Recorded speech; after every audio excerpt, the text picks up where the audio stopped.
आज आपको सत्संग वचनों का लाभ मिलने जा रहा है। पूज्य महाराज जी अपने समय से मंच पर विराजमान हो जाएंगे। धीरे धीरे वो समय बिल्कुल निकट आ गया है। उसके पहले प्रार्थना और चेतावनी की कुछ पंक्तियां आपको सुनाई जाएंगी। आप इनको सुनिएगा, संभव हो तो दोहराइएगा, चिंतन मनन कीजिएगा कि इस आसार संसार की वास्तविकता क्या है, हम किस काम के लिए यहाँ पर पैदा किए गए थे और किन कामों में उलझ गए। इसी सत्य को उजागर करती, इशारा करती ये चेतावनी आपके की जाने वाली है। आप इसको सुनिएगा, दोहराइएगा और अपने मन में चिंतन मनन कीजिएगा कि हम वास्तव में जीवन के अभीष्ट लक्ष्य से दूर किस ओर चले जा रहे हैं। महात्मा इसी बात का संकेत करने के लिए आते हैं। सोई हुई संतति को जगा करके चेतना जगाते और लोगों के अंदर मानवता, सत्यता, सेवा, उदारता, अहिंसा के भाव भरते, जिससे समाज में अच्छे संस्कार पढ़ करके एक नए और अच्छे समाज का निर्माण होता जो सबके लिए लाभकारी होता। इसलिए समाज में अच्छा वातावरण पैदा करने के लिए महात्माओं के शिक्षा और संस्कार की नितांत जरूरत है। इसलिए आप सबके सामने ये चेतावनी प्रस्तुत की जा रही है। आप इसको सुनिए, विचार करिए, चिंतन मनन कीजिए और लगे कि हम दोहरा सकते हैं तो आप दोहराइएगा भी। जय गुरुदेव, जय गुरुदेव।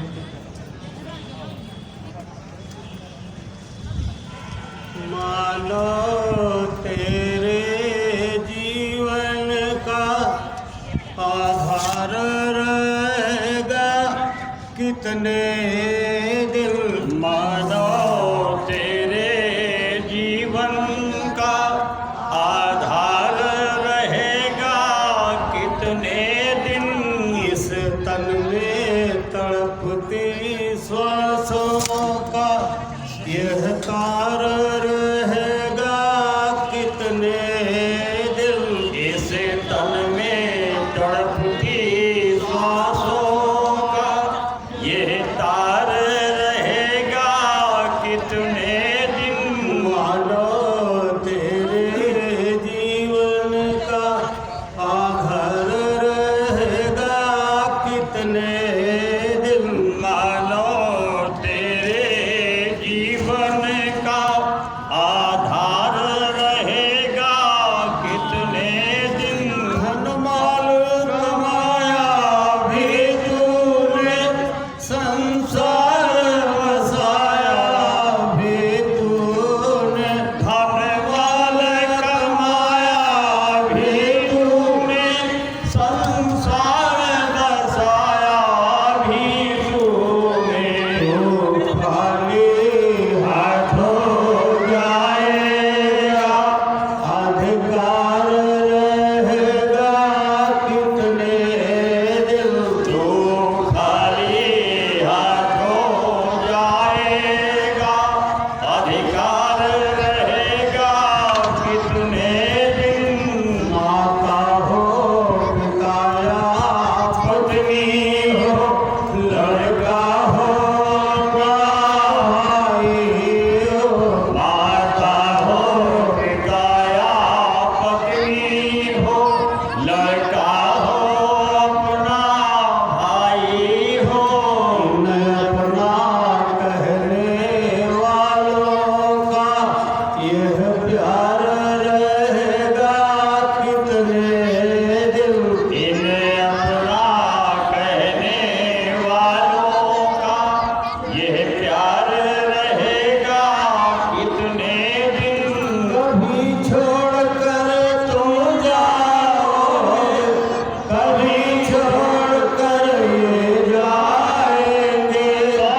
पंक्तियां सुन रहे थे। मेरे मुर्शिद कामिल सतगुरु से अब वही तुझे बतलाएंगे, इस पार रहेगा कितने दिन, उस पार रहेगा कितने दिन। वास्तव में ये अनमोल मानव तन हमको इस पार से उस पार जाने के लिए दिया गया था, लेकिन इस पार से उस पार जाना हमारे अकेले के बस की बात नहीं है। किसी समर्थ सदगुरु का दामन चाहिए, किसी समर्थ सदगुरु का हाथ चाहिए, सहारा चाहिए, उनकी दया और कृपा चाहिए।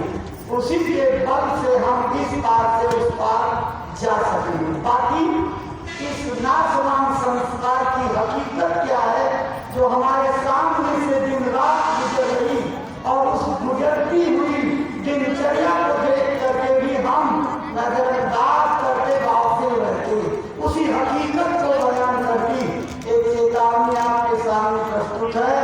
आप इसको सुनिए, चिंतन मनन कीजिए, विचार कीजिए, अपना कर्तव्य निर्धारित कीजिए। जय गुरुदेव। जय गुरुदेव। जय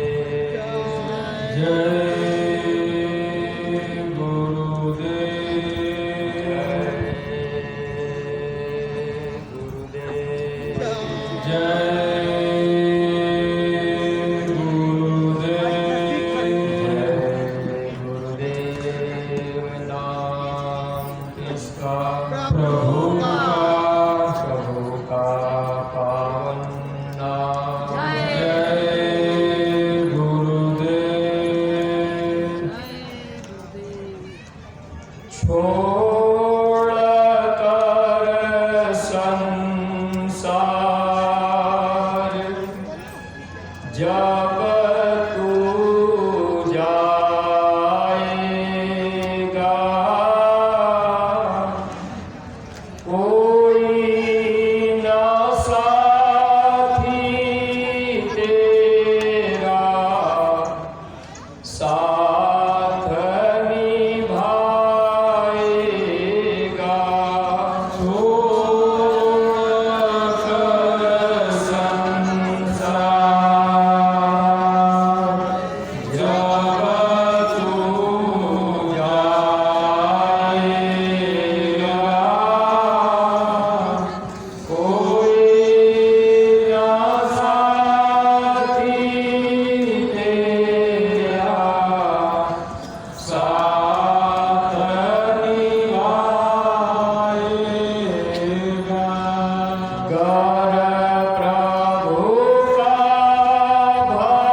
सतसंग की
कोई ना साथी तेरा साथ निभाएगा।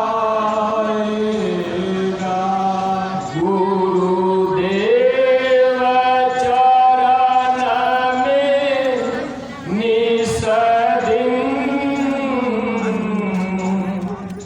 तू प्रीत लगा ले बंदे। गुरुदेव चरण में निस दिन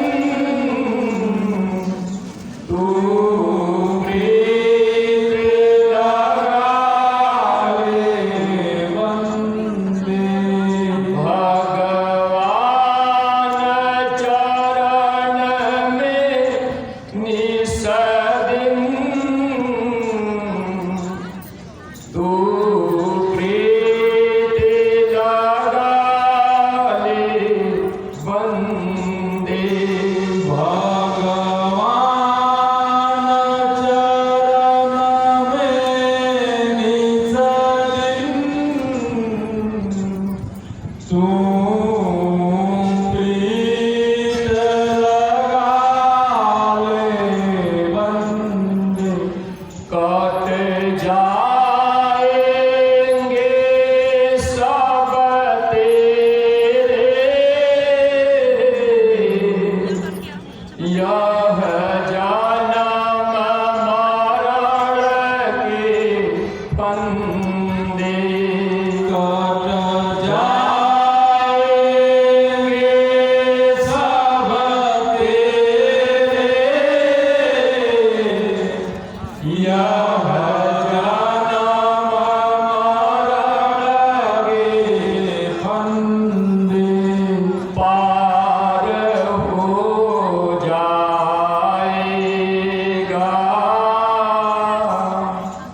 कोई ना साथी तेरा साथ निभाएगा। छोड़ कर संसार जब तू जाएगा कोई ना साथी तेरा साथ निभाएगा।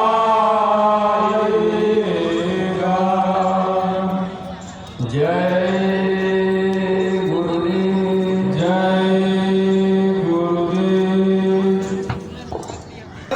स्वागत अभिनंदन वंदन करेंगे और पूज्य महाराज जी जब आपको इशारा कर दें अपने स्थान पर आप बैठ जाइएगा। जय गुरुदेव। अपने गुरु महाराज के श्री चरणों में श्रद्धा सुमन अर्पित करके दया कृपा की याचना करके पूज्य महाराज जी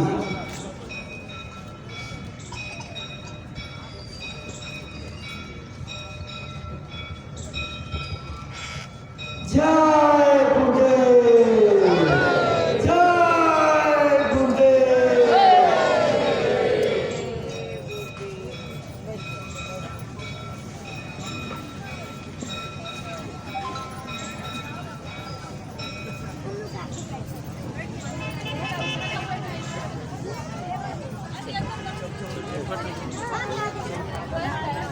अब आप अपने स्थान पर बैठ जाइए। पूज्य महाराज जी अपने मथुरा आश्रम से 21 अक्टूबर से 15 नवंबर तक 26 सही तो चल रहा है ना? इस शाकाहार सदाचार मध्यम से आध्यात्मिक जन जागरण ये क्या आ रहा है रोटेट अपने मथुरा आश्रम से गुरु महाराज की दया कृपा का जो भी संदेश संकल्प बना करके जीव कल्याण के लिए आम जमहूरियत की भलाई और हित के लिए चले हुए हैं। हम आपके श्री चरणों में नम्रता पूर्वक प्रार्थना करते हैं कि अपनी अमर वाणी से से प्रेमी भाई बहनों को वो संदेश सुनाने की कृपा करें, ताकि आपकी अमर वाणी से प्रेरणा प्राप्त करके हम लोग मानव जीवन के असली लक्ष्य को समझ सकें, अपने अनमोल शास्त्रों का उपयोग करके मानव जीवन सफल, सार्थक और कामयाब बना सकें। परम श्रद्धेय पूज्य महाराज जी।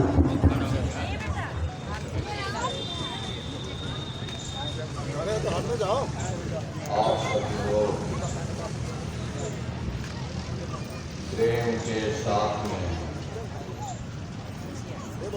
मालिक के पावन नाम का उच्चारण करेंगे। बोलो जय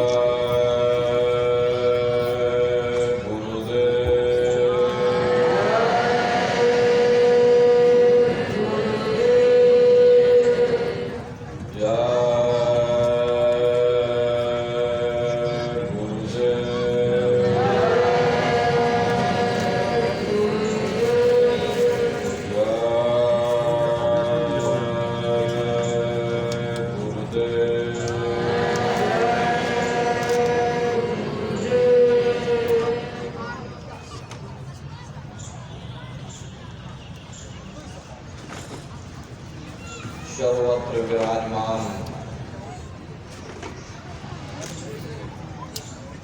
शब्द स्वरूप परम पूज्य स्वामी जी महाराज के श्री चरणों में कोटि कोटि नमन प्रणाम करते हुए प्रतापगढ़ की इस धरा पर इस सत्संग समारोह में उपस्थित सभी सत्संगी धर्म प्रेमी भाई बहनों को सादर जय गुरुदेव। प्रेमी भाई बहनों, हम आप परम सौभाग्यशाली हैं। ऐसे कलिकाल में हम लोगों को ये मानव तन, ये मनुष्य शरीर प्राप्त हुआ। मनुष्य शरीर पाने का जो हमारा मूल उद्देश्य है, आज के समय और आज की परिस्थितियों को देखते हुए हम आप अपने मूल उद्देश्यों को भूल बैठे। कभी हम लोगों ने विचार नहीं किया कि आखिर ये मानव तन हमको क्यों मिला,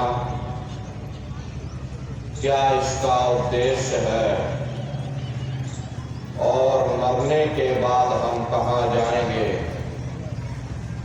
हमारे बाल बच्चे कहाँ जाएंगे, हमारे रिश्ते नातेदार कहाँ जाएंगे और इनकी उस समय पर क्या हालत होगी। यह पराविद्या महात्माओं की पराविद्या है। हम आप इस जड़ संसार में फंस करके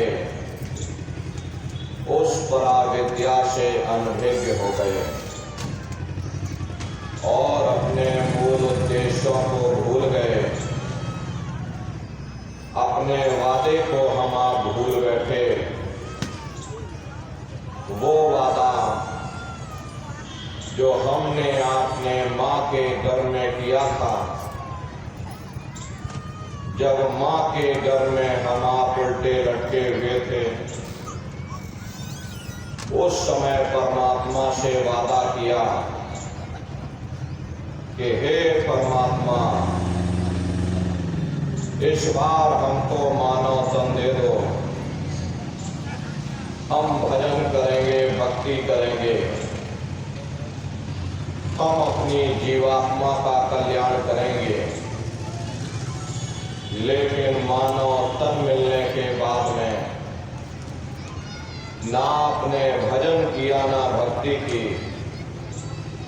बस माया की छाया में फंस करके इस मिथ्या जगत को अपना मान करके आप इसी में गोता खा रहे। हरे नर नारियों, इस दुनिया में हित मित भाई बंधु, रिश्ते नातेदार, कुटुंब परिवार वाले, इनमें से कोई भी चीज तुम्हारी इस जीवात्मा को इस अधोगति से बचा नहीं सकता। हम कौन हैं, हम कहां से आए हैं और हमें जाना कहां है, यह मानव मात्र के लिए एक जटिल प्रश्न बना हुआ है।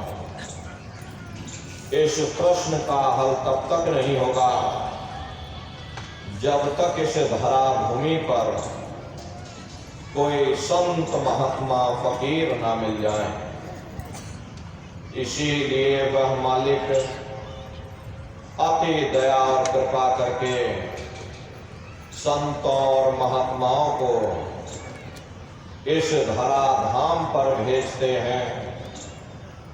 संत महात्मा फकीर यहाँ पर आकर के हम जीवों को समझाने का प्रयास करते कि भाई वो परमात्मा है, वो आपको मिलेगा, जीते जी मिलेगा, इसी मनुष्य शरीर में मिलेगा। इसी मनुष्य शरीर के अंदर जा करके परमात्मा से मिलने का वह एकमात्र दरवाजा है और उस दरवाजे का भेद केवल संतों महात्माओं को ही प्राप्त है। ये दुनिया के लोग, दुनिया की आवाम जनमानस भौतिकता के ज्ञान को पढ़ करके अहंकार में डूबे रहते कि हमसे बड़ा कोई ज्ञानी नहीं। लेकिन उन बेचारों को नहीं मालूम कि जहां दुनिया का ज्ञान समाप्त होता है, उसी के सिर की चोटी से ये आध्यात्मवाद, आत्मा और परमात्मा का ये गूढ़ ज्ञान, रहस्य विज्ञान प्रारंभ होता। उस विज्ञान को पाने के लिए सबसे पहले यह जरूरी है कि पहले आप मानवतावादी बने, मानव धर्म और मानव कर्म को अपनाएं। अरे मानव धर्म क्या है कि इंसान इंसान के काम आवे, एक दूसरे की निस्वार्थ भाव से सेवा करे, सत्य, दया, हिंसा, परोपकार आदि गुणों को अपने जीवन में उतार करके और किसी संत महात्मा की खोज करके उनके बताए हुए रास्तों पर चल करके उस मालिक की भक्ति करके अपनी जीवात्मा का कल्याण करा ले, यही इंसान का सबसे बड़ा मानव धर्म है। लेकिन आज इस कलिकाल में ये दुनिया की आवाम जनमानस इंद्रियों के भोग और वासनाओं में, शराबों और कबाबों में, मांस और मदिरा में सुख ढूंढने की कोशिश कर रही। ये चरित्र पतन जैसे कार्यों को अपना करके ये आवाम जनमानस कैसे सुखी हो सकती है? पहले अपने चरित्र जैसे धन को इकट्ठा करो, क्योंकि चरित्र ही सब कुछ है। चरित्र ही मानव धर्म की पूंजी है। ये दुनिया भर के रगड़े और झगड़े, पिता पुत्र में लड़ाई, आदमी औरत में लड़ाई, घर परिवार में लड़ाई, समाज में लड़ाई, जातियों में लड़ाई, मुल्क में लड़ाई। हरे नर नारियों, ये इंसानों का काम नहीं, ये हैवानों का काम है। इसलिए पहले आप इंसान बनो, चरित्रवान बनो, महात्माओं के समीप आओ। वे जो दया का प्रसाद दें उसे खुशी खुशी लेकर के अपने निज घर को जाओ, जहां न फिर जन्मना है और ना ही फिर मरना। इसीलिए हमारे गुरु महाराज परम संत बाबा जय गुरुदेव जी महाराज ने आवाम जनमानस के बीच में ये आवाज लगाई है कि ऐ इंसानों, तुम अपने दीन ईमान पर वापस आ जाओ और इस जिस्मानी मंदिर में बैठ करके भगवान का सच्चा भजन करो, जिससे तुम्हारी ये जीवात्मा नरकों में जाने से बच जाए। अरे हम माने न माने, लेकिन संत महात्मा त्रिकालदर्शी होते, वे सब कुछ जानते हैं। अगर हम उनके वचनों को मान जाएंगे तो हम लोग बच जाएंगे, नहीं तो खाई और खंदक में जाकर गिर जाए। इसीलिए अभी वक्त है उस मालिक से सच्ची प्रार्थना करने का, खुदा के सामने अपने गुनाहों की माफी मांगने का, धर्म मजहब के नाम पर लड़ने झगड़ने का नहीं, जात और बिरादरी के नाम पर लड़ने झगड़ने का नहीं।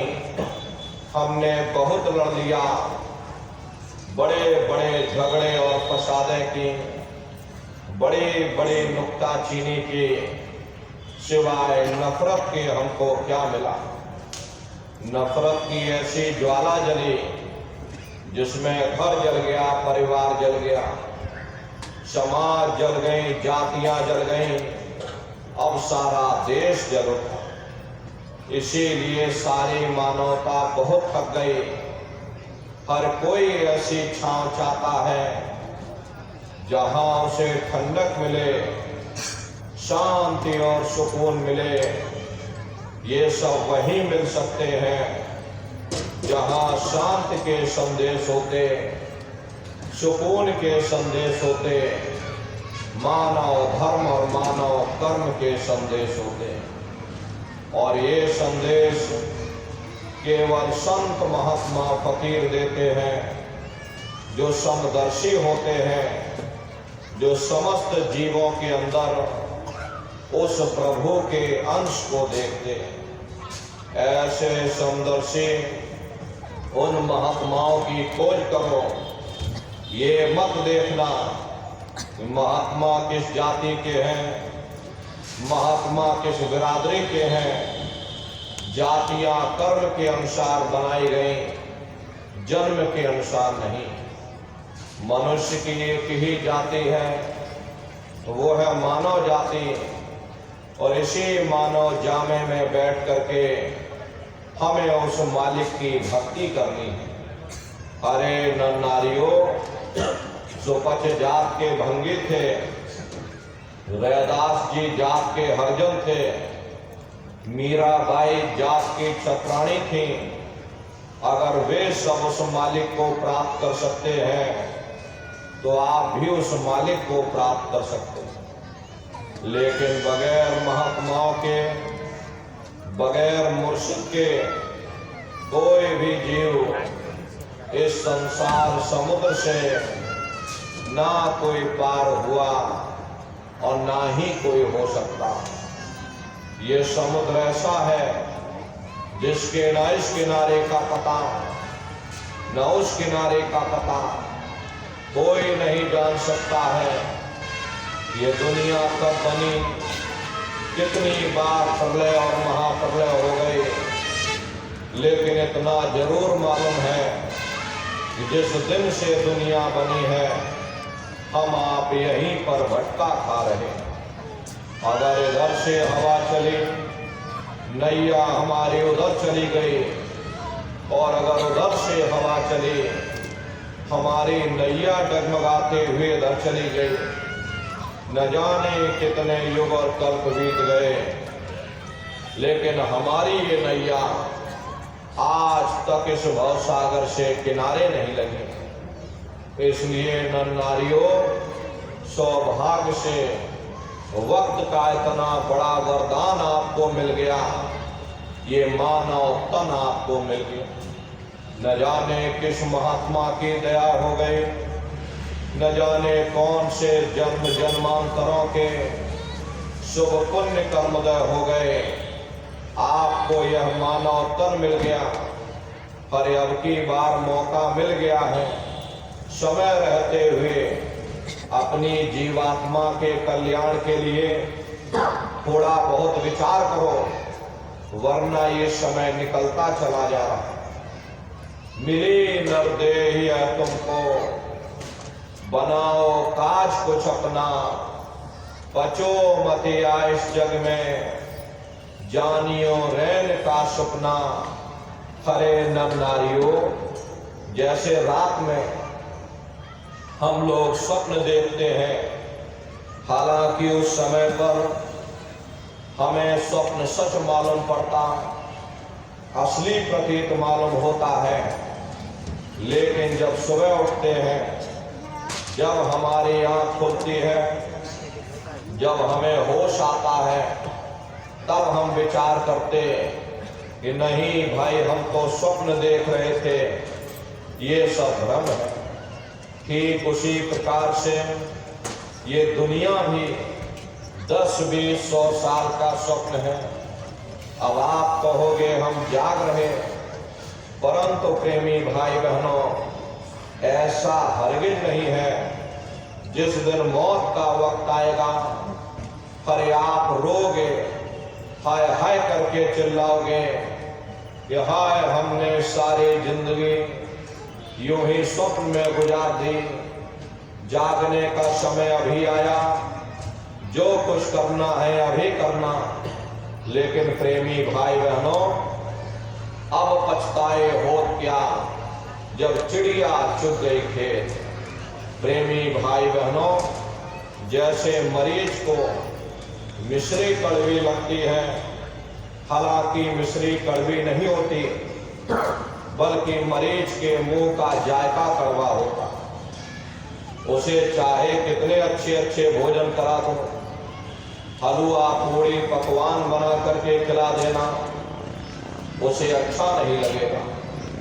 ठीक उसी प्रकार से यह मनुष्य भी इंद्रियों के भोग और वासनाओं में, शराबों और कबाबों में, मांस और मदिरा में इस कदर से फंसा हुआ, यहां से निकलना दुश्वार हो गया।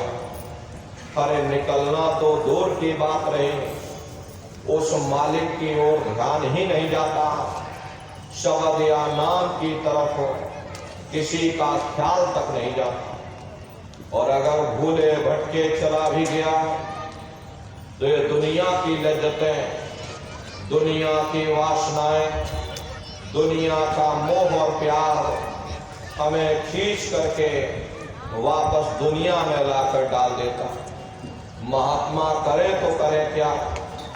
अरे महात्मा दवा देते हैं, मगर आप लोग खाते ही नहीं। जैसे डॉक्टर मरीज को दवा देता, और अगर मरीज खाए ही ना, तो बताओ वह स्वस्थ कैसे हो सकता। डॉक्टर की दवा अलमारी में रखी, मरीज बिस्तर पर पड़ा, और गालियां हम डॉक्टर को देते। इसमें डॉक्टर का क्या कसूर, इसमें महात्मा का क्या कसूर। प्रेमी भाई बहनों, जब तक हम अपने आप की गलती नहीं देखेंगे, हम कभी कामयाब नहीं हो सकते। महात्मा हमें प्रेम से समझाते हैं कि भाई देह और ग्रह सब झूठा, भरम में काहे को खपना।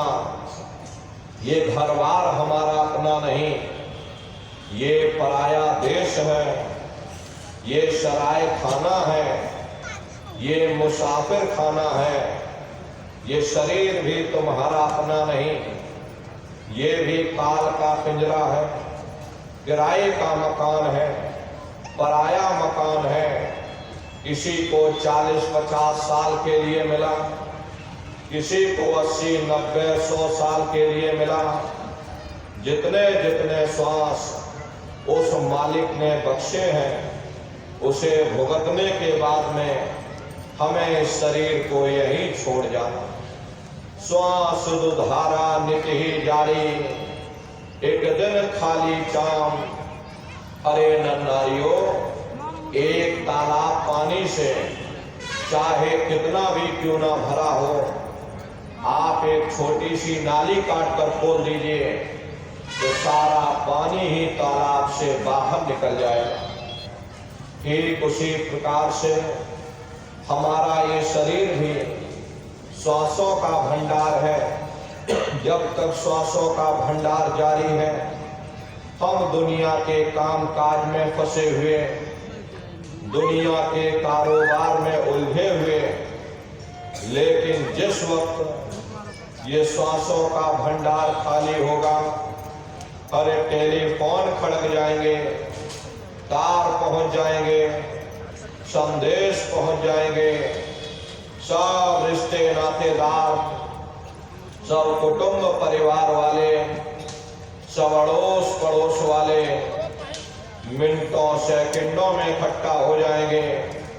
हरे नर नारियों, जिस शरीर से तुम इतना प्रेम किया करते थे, उसे कोई एक रात भी घर में रखने को तैयार नहीं होता। कंधों पर लटका करके शमशान भूमि पर छोड़ कर आ जाते। हिंदू लोग तिनका तोड़ाते, जैसे तिनका टूट गया तेरा मेरा रिश्ता नाता टूट गया।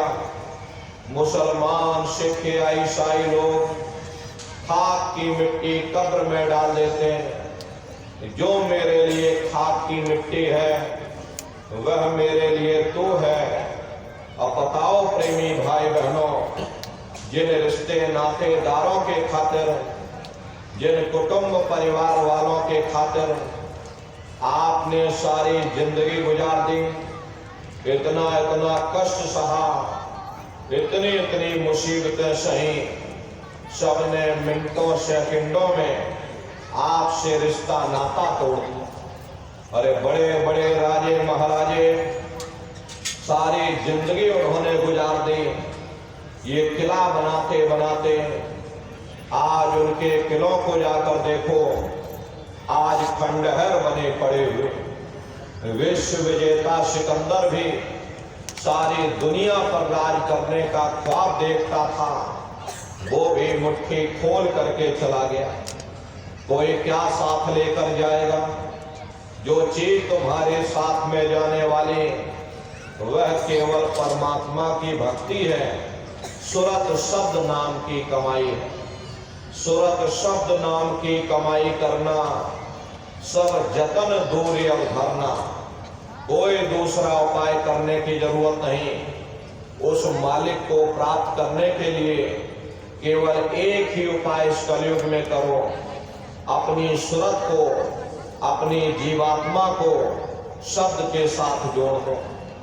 क्योंकि शब्द को पकड़कर ये जीवात्मा ऊपर से नीचे आई है, तो शब्द को ही पकड़ करके ये जीवात्मा नीचे से ऊपर जाएगी।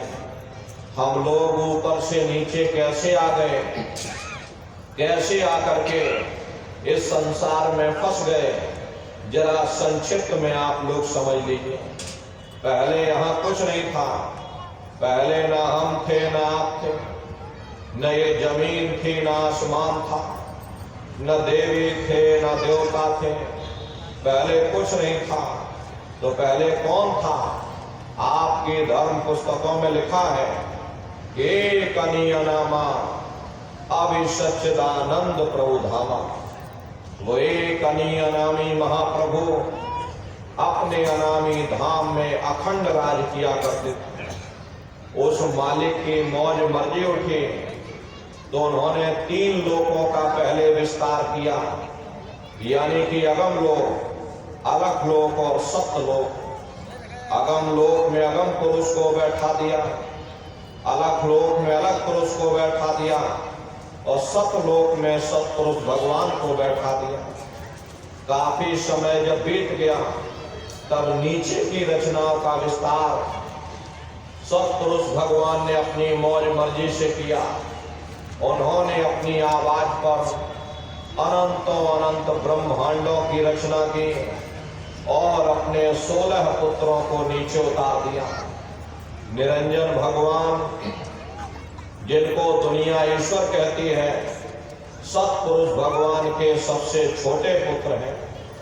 इन 16 पुत्रों ने नीचे आकर घनघोर तपस्या की और अपने पिता को प्रसन्न करके, यानी सतपुरुष भगवान को प्रसन्न करके सतलोक के समान राज मांग लिया।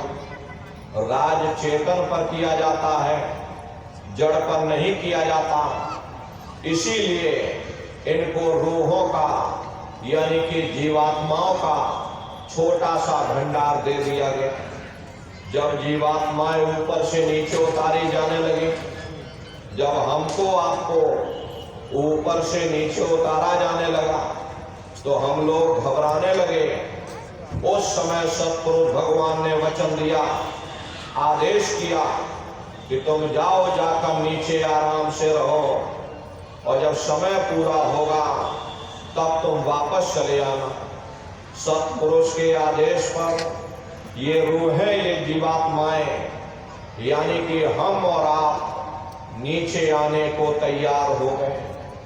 सबसे पहले 4 प्रकार के कपड़े, कारण कपड़ा, सूक्ष्म कपड़ा, लिंग कपड़ा और स्थूल कपड़ा, ये 4 प्रकार के कपड़े हमारे ऊपर डाले गए और शब्द को पकड़ा करके मंडल वायुमंडल जीवात्माओं को नीचे उतारते चले गए। और इसी मृत्युलोक में, इसी स्थूल शरीर में, दोनों आंखों के मध्य भाग में जीवात्मा को यहाँ बैठा दिया गया। जब जीवात्माएं ऊपर से नीचे आ गई, मृत्युलोक में आ गई, उस समय पर सतयुग का समय था। सतयुग योगी सब विज्ञानी करे हर ध्यान करे भव प्राणी। उस समय सब ज्ञानी और विज्ञानी थे, सबकी आंख कान खुली हुई थी, रोज मालिक का दर्शन करते थे, रोज आते और रोज जाते। और जब समय पूरा हो जाता, ये जीवात्माएं अपने देश वापस चली जाती, फिर कभी लौट करके मृत्युलोक में नहीं आती। ऐसे न जाने कितनी जीवात्माएं वापस अपने देश चली गई।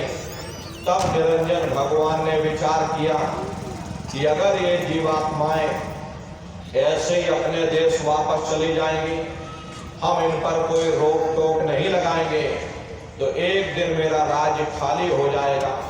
हमने जो इतनी तपस्या करके वरदान के रूप में जीवात्माओं का छोटा सा भंडार मांग लिया, अगर ये जीवात्माएं ऐसे ही अपने देश वापस चली जाएंगी तो एक दिन मेरा राज्य खाली हो जाएगा, फिर हम राज्य किस पर करेंगे। तो उन्होंने बड़ी होशियारी के साथ कर्मों का विधान बना दिया, कर्मों का कानून बना दिया और कर्मों का कानून बना करके मृत्युलोक में सुना दिया गया कि भाई ये पुण्य कर्म है, ये पाप कर्म है, ये शुभ कर्म है, ये अशुभ कर्म है। और इन जीवात्माओं को कह दिया कि काल रूप में दिन कर भ्राता, शुभ अशुभ कर्म फल दाता। यानी मैं काल रूप हूं और शुभ अशुभ कर्मों का मैं फल दूंगा। यानी कर्म करने की स्वतंत्रता हमको आपको दे दे और फल देने का अधिकार इन्होंने अपने हाथों में रख लिया। धीरे धीरे ये जीवात्माएं कर्मों की बेड़ियों में जकड़ती चली गई। जिस नाम की डोरी को पकड़ करके, जिस शब्द को पकड़ करके ये जीवात्माएं ऊपर से नीचे आई थी, कर्मों के कारण वो नाम की डोरी हाथ से छूट गई, वो शब्द की डोरी हाथ से छूट गई। तब से लेके आज तक न जाने कितने युग और कल्प बीत गए, हम लोग यहीं पर भटका खा रहे हैं। अगर वो नाम की डोरी हाथ में आ जाए, शब्द की डोरी हाथ में आ जावे, तो शब्द कर्म की रेख कटावे, शब्द शब्द में जाय मिलावे।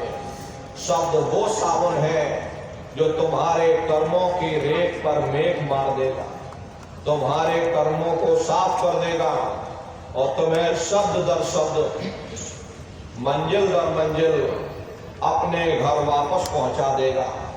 तो प्रेमी भाई बहनों, उस मालिक को प्राप्त करने के लिए संतों महात्माओं ने केवल सुरत शब्द नाम की महिमा गाई। ये सुरत शब्द नाम का भेद, ये सबसे पहले कबीर साहब आए, उन्होंने इस भेद को जारी किया। उससे पहले किसी को नहीं मालूम था। हर सतयुग त्रेता द्वापर बीता, काहु न जाने शब्द की रीता। कलयुग में स्वामी दया विचारी, प्रगट करके शब्द पुकारी। सतयुग त्रेता द्वापर बीत गया, लेकिन शब्द के भेद को कोई नहीं जान पाया। वो तो उस मालिक की दया कृपा हो गई। जीवों को भवसागर से पार करने के लिए संतों महात्माओं को इस धरती पर भेजा। तो सबसे पहले कबीर साहब आए, उन्होंने इस भेद को जारी किया। बाद में और महात्मा आए। कबीर साहब के बाद में गुरु नानक साहब आए, दादू दरिया भीखा रविदास पलटू जगजीवन, इधर मीराबाई सहजोबाई, उधर राजापुर गांव, चित्रकूट के बगल में राजापुर गांव में गोस्वामी जी महाराज का जन्म हुआ। उन्होंने भी सुरत शब्द के भेद को जाहिर किया। और राधा स्वामी जी महाराज, उन्होंने भी सुरत शब्द के भेद को जाहिर किया। और हमारे गुरु महाराज ने इसकी परत दर परत खोल करके रखी। तो प्रेमी भाई बहनों, कैसे आप लोग सुरत शब्द नाम की कमाई करोगे, उसके लिए महात्माओं ने 3 क्रियाएं बताई। साधन 3 सारे ने, और साधन सब थोथे मान। इस कलयुग में उस मालिक को प्राप्त करने के लिए संतों महात्माओं ने केवल 3 क्रियाएं बताई। पहला है सुमरन, दूसरा है ध्यान और तीसरा है भजन। सुमरन कहते हैं उस मालिक को याद करना, ध्यान कहते हैं दृष्टि को एकाग्र करना, और भजन कहते हैं कान में उंगली डाल करके उस शब्द को सुनना, उस नाम को सुनना, उस आवाज को सुनना जो मालिक के घर से आवाज आ रही है। तो कैसे आप लोग सुमरन करोगे, कैसे आप लोग ध्यान करोगे और कैसे आप लोग भजन करोगे, जरा अच्छी तरह से समझ लीजिएगा। तो सबसे पहले सुमरन कैसे किया जाएगा। सुमरन करने के लिए एक माला आप लोग ले लीजिएगा।